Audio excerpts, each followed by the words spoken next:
Salut à tous les amis, c'est Warx, j'espère que vous allez bien. Aujourd'hui on se retrouve pour une vidéo que vous avez peut-être vu passer déjà sur YouTube. On va estimer et regarder les maisons les plus chères au monde et on va essayer de deviner un petit peu leurs caractéristiques, toutes les petites choses un petit peu insolites que ces biens pourraient avoir. Pour ça, la prod nous a préparé un PowerPoint et on va essayer de, du coup, de découvrir un petit peu et de voir ce qui se passe. Et surtout ce qui est intéressant, ça va être à la fois de trouver leurs caractéristiques, mais surtout d'estimer leur prix et je pense qu'on va avoir des surprises. C'est parti, générique.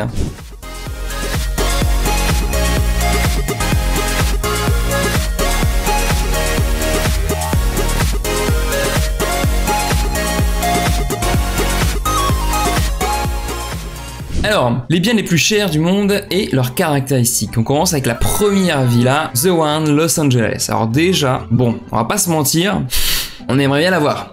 Piscine, franchement je la veux quoi, voilà, je pense qu'on peut arrêter la vidéo ici, celle-là qu'on va prendre et elle doit être au moins bon, on va voir. On fait déjà les caractéristiques et puis on voit un petit peu on voit le prix après. Vrai ou faux? Alors, cette maison elle a un héliport, un bowling, une salle de cinéma, une tyrolienne pour aller en ville, une boîte de nuit. Ok, alors...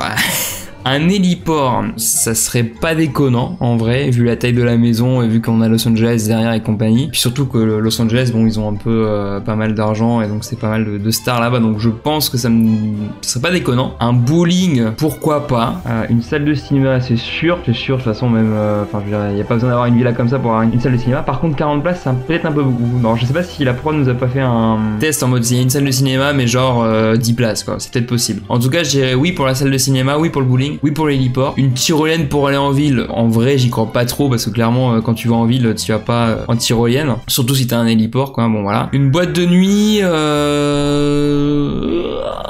je pense pas. Quoique tu me diras s'il y a une salle de cinéma pour 40 personnes, une boîte de nuit c'est possible aussi. Allez on va dire ok pour la boîte de nuit aussi, donc héliport, bowling, salle de cinéma, une boîte de nuit, ok c'est parti. N'hésitez pas à vous à compter les points en commentaire et à me dire combien j'ai eu, ou à la rigueur faites le jeu vous-même et puis dites-moi en commentaire combien vous auriez eu en termes de points. Il n'y a pas d'héliport, ok, bon, j'aurais cru pour Los Angeles pour le coup, un héliport ça pourrait être sympa, ok, bon, déjà on perd un point. Un bowling, bon ça j'avais dit oui, 4 pistes ça c'est sûr, ok, bon c'est validé. Une salle de cinéma de 40 places, ok, nickel, bon bah c'est, oui, mais cinéma en vrai, les amis, il y a pas mal enfin il y a pas mal. Il y a beaucoup de maisons de plus en plus là qui ont des salles de cinéma intégrées, alors peut-être pas de 40 places, mais c'est vrai qu'il y en a de plus en plus. Une tyrolienne pour aller en ville, c'était sûr que non, on imaginait bien le mec de sa villa descendre faire pour aller en ville. Donc du coup ça nous fait combien de points les amis? 1, 2, 3, ah on a pas fait la boîte de nuit encore. Donc 2 points pour l'instant et la boîte de nuit, voilà, 4. Ok. Et maintenant je suppose qu'il faut estimer le prix. Alors je suis pas un expert en immobilier de luxe, mais en vrai je dirais 100 millions.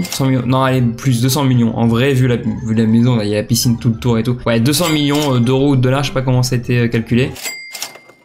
Ah ouais, 115 millions, ouais, on est pas très loin, j'avais dit entre 100 et 200, bon on était plus proche des 100 que des 200. 115 millions et le propriétaire du coup espérait 500 millions. Ok, bah en vrai 500 millions, pas déconnant hein, pour la maison vu comment elle est pas mal. Bon autant vous dire que on va pas l'acheter, hein.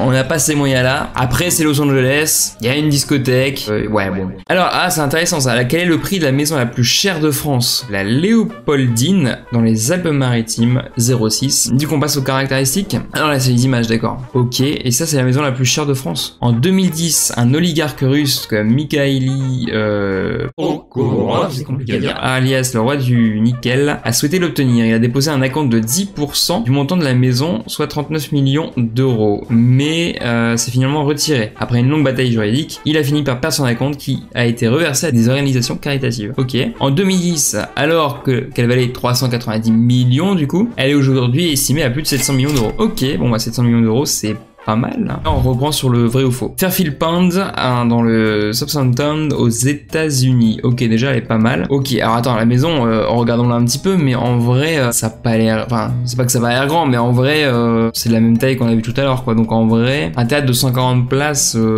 en vrai, c'est possible, clairement dans une maison comme ça. Un aérodrome, j'y crois pas du tout. Autant tu m'aurais dit un héliport, j'aurais dit oui. Autant un aérodrome, même pour les plus petits avions, c'est les petites pistes qu'il faut déjà, mais c'est déjà pas mal, quoi. 2 terrains terrains de tennis et de squash, 50 millions de charges par mois, 50 000 euros de charges par mois, pardon, on va y arriver, et un ranch avec 50% arabe. Bah, j'aurais tendance à dire que le théâtre, oui, l'aérodrome, non. 2 terrains de tennis et de squash, oui, et un ranch avec 50% arabe, oui, surtout là-bas aux États-Unis, ça me paraît pas déconnant. En fait, c'est tout oui, sauf l'aérodrome. Ok. Le théâtre de 50 places, forcément, oui, donc un point. Aérodrome, non, c'était sûr. Le terrain de squash et de tennis, ok. 50 000 euros de charge par mois, ok. Et il y a pas, d'accord, il y a pas de ranch avec les 50% arabes, ok. Bon, du coup, on fera compter les points, mais je crois que j'ai 3 points. Le prix, on n'est pas à Los Angeles. Los Angeles, c'était 115 millions du coup. Mais après, la maison est pas mal, elle a l'air grande, en fait, il y a des jardins et tout. Donc, en vrai, 100 millions, pas mal déjà 100 millions d'euros. 145, ouais, donc c'est plus cher que Los Angeles. Ouais, c'est pas mal quoi. En vrai, je préfère Los Angeles, c'est celle-là. Hein. Tu me fais choisir entre les deux. Je prends Los Angeles, sûr et certain. Mais ouais, ok, je peux comprendre. En fait, c'est en plus, c'est une vue du dessus. Il y a le théâtre, il y a les 2 terrains là qui coûtent cher. Il y a les jardins, il y a pas mal de bâtiments. Ok, bon, 145 millions. Ok, ça marche. Antilia en Inde. Ok, sympa en tout cas. Enfin, en termes d'architecture, c'est pas mal. Vrai ou faux, 17 étages, 37 000 m², 3 piscines et une piscine olympique, 600 employés et un étage hôpital. Donc ça a l'air plutôt d'être un hôtel ou des bureaux, j'aurais tendance à dire, non? Ou alors non, c'est autre chose. C'est soit ça, soit c'est les résidences avec service. Ça peut être ça. 17 étages en vrai, oui. 37 000 m², oui. 2 piscines et une piscine olympique, oui. 600 employés, non. En vrai, je pense qu'il y a des employés, mais ça va être, allez, 100 personnes quoi pour 17 étages. Ça va. Après, on est en Inde, donc en Inde, il y a peut-être aussi ce côté où si c'est comme aux États-Unis où tout le monde travaille et pour chaque tâche vous avez un employé, genre aux États-Unis vous avez une personne qui fait juste le bouton des ascenseurs par exemple, c'est possible. Mais non, en vrai, je dirais non pour les employés et oui pour le reste. Et un étage hôpital, ouais aussi, c'est une maison de luxe. 17, ah non plus, 17 étages, j'en ai 27, mais du coup je suis mort sur les employés du coup. D'accord, ok. 37 000 m², autant que le château de Versailles, ah ouais quand même, ok. Bon j'avais raison. 3 piscines et une piscine olympique, ok, on avait bon. 600 employés, ah ouais, ça rigole pas hein. 600 employés, après 27 étages, bon faut les entretenir quoi. Et il y a l'étage hôpital aussi, j'en ai oublié, oui ok, bon ça on avait bon, étage hôpital, ouais. Alors le prix pour tout ça, 600 employés, 27 étages encore une fois, 700 millions et encore, ouais 700, ça me paraît énorme mais bon 700 millions. 1 milliard d'euros. Oui, 1 milliard d'euros. Ok. C'est cher quand même, non? Après, ouais, bon, il y a 600 employés, il y a tout ça. Ok, bon. En vrai de vrai, un peu cher.